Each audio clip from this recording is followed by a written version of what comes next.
and it.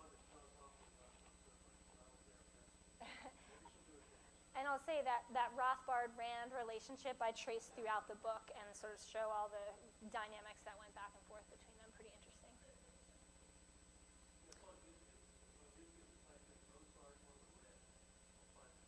It is on YouTube. I've seen that. I didn't know it was yours. Well, I don't know that I've seen yours, but I've seen one. Okay, I'll look for it now.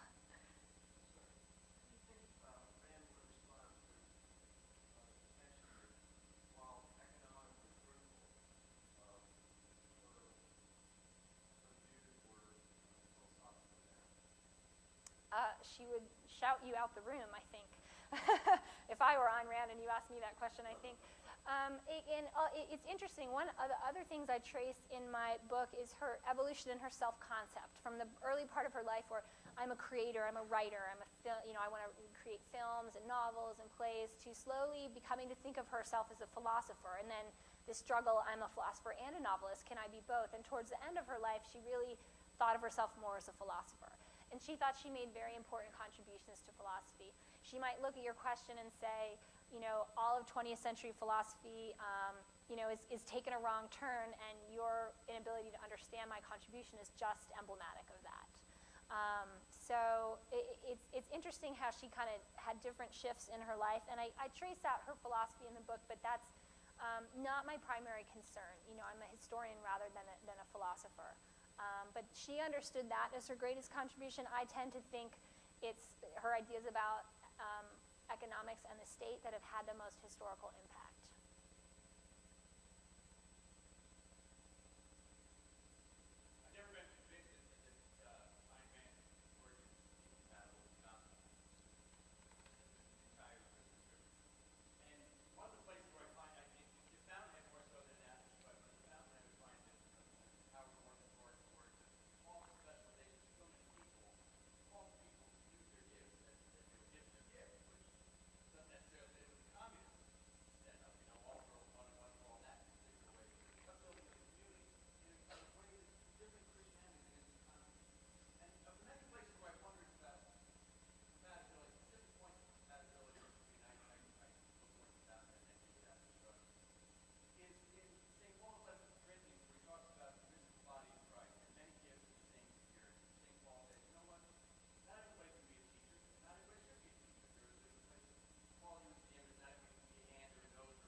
A couple of things. Just briefly what you mentioned about each person having his or her gifts, that does come through in some of her work, and it's one of the reasons some people say she's this terrible elitist who only celebrates the hero. Well, yes, but there's a bit of more texture to that, which I think you don't want to lose sight of. But did she have an in-depth understanding of Christianity? No. And she didn't want to learn it. And she got very angry at friends who tried to teach her, tried to say, you can't just write off the whole Christian tradition. She'd say, yes, I can. Here I go. Now, there's some fascinating letters. There's a published volume of her letters of her going back and forth with a fan who writes to her who says, Howard Rourke is like a picture of Jesus. And she writes back in capital letters, no, he's not. But then towards the end of the letter, she kind of gets to the point of, in terms of that he taught each individual soul is important and inviolate, yes, I believe that too. So I think that's where you can find that individualism. You can find that there. But Rand would never have supported anything, the mystical body of Christ. She was, that's hooey. She's very just, no supernaturalism at all, no spiritualism at all, just really focused on worldly experience, no interest in an afterlife. So. That sounds like an excellent academic journal.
she always made clear to specify if you wanted to do charitable acts, genuinely wanted to do them, that's fine. But that shouldn't be the way you're judged or measured. And I'll just go back and kind of contrast her to Buckley, and some of what's going on is different evaluations of human nature. Now, she thought that people needed to be taught to be selfish. And Buckley and the conservatives would say, left to their own devices, human beings are going to be selfish. What they need is to be taught not to be selfish. But Rand would become very frustrated that religion set up ideals people couldn't reach. So it would teach them to not be selfish, but we're all selfish, so then you get twisted and conflicted. And I think that to a lot of religious conservatives, that conflict is sort of important because you're inhibiting your own human nature, which might naturally be sinful or naturally not be ideal. Where Rand's vision of human nature was much more optimistic in a way. Man is rational, can know, can achieve, can be purposeful, and gets inhibited or held back by these negative ideas by preaching. By moral preaching that his or her inner nature is not genuinely good, and so that bothered her. So she wanted to kind of push human nature in one direction, and the conservatives wanted to do in a different direction. I think because they just saw humanity as fundamentally different. There's fallen man and there's not fallen man, and for Rand, man had not fallen, although some of these ideas were pulling mankind down. Does that make sense?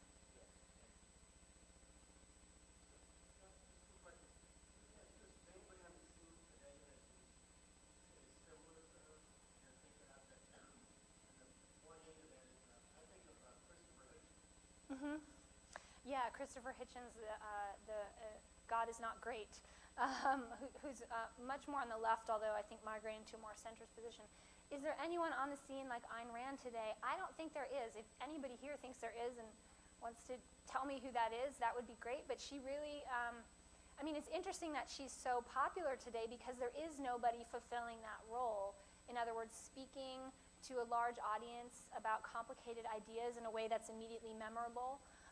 And I think the fact that she wrote fiction is really important to how her ideas have lasted. To say who is John Galt, is like the secret handshake, right? It's like puts everybody on the same page. And so I don't think there is another purveyor of ideological fiction like her out there right now. I've compared her to Edward Bellamy in the past, who's a famous socialist of the 19th century, but I don't think there's anyone out there today doing the same thing. So maybe there's a niche to fill. You put a lot of emphasis and justifiably so on where atheism and on your critique of Alfred, but I wonder if you would agree with the idea that among her most private premises, to go back to your premises, is a fantasy of the self-made person, this sui generis, the self-creating person. And it's not so much for her a question of what I might give to others and what therefore needs to be critiqued about others, but what I, in being who I am and becoming who I am, what I owe to others, that is the primary denial of Christ. It's not so much that she only rejects what I must give to others, but she denies what I owe to them. Right. That's a lot of what she's trying to do. I don't know anything, anybody. I lay claim none of those Yeah, I was trying to get at that with the discussion of her name a little bit, that the name really just, she's not from a family, she's not from a community, she's not from a country, she's from herself, with that name. And yeah, there is a real, there's two pieces of that. One is one is a sense that we have ultimate control over our circumstances, so that where we end up, wealthy, poor, somewhere in between, is totally due to our own efforts, not due to the state we were born in or the education we got or any of the other things that you might throw into the mix. So I think that's a lot, because everything is due to our own effort, then there's no obligation to anybody, whether it's the family or the community or the broader social system that nurtured us. And she tended to, when confronted with these arguments, say, look at me, I did it. I came from Russia, I was poor. And to gloss over, she did get money from her family. She was educated with private tutors and governesses from a very young age. She spoke 4 languages. She had these enormous social advantages that enabled her to, achieve what she did. So, yeah, it's it's unclear. I mean, the Tea Party is so vast; it's hard to say what they're getting. If there's one particular thing they're getting from Rand, but Rand seems to really express a sentiment that's been part of American political thinking for a long time. That we do it ourselves, and we can get help from anybody, and we don't have to help anybody. You know, so I think that's part of it.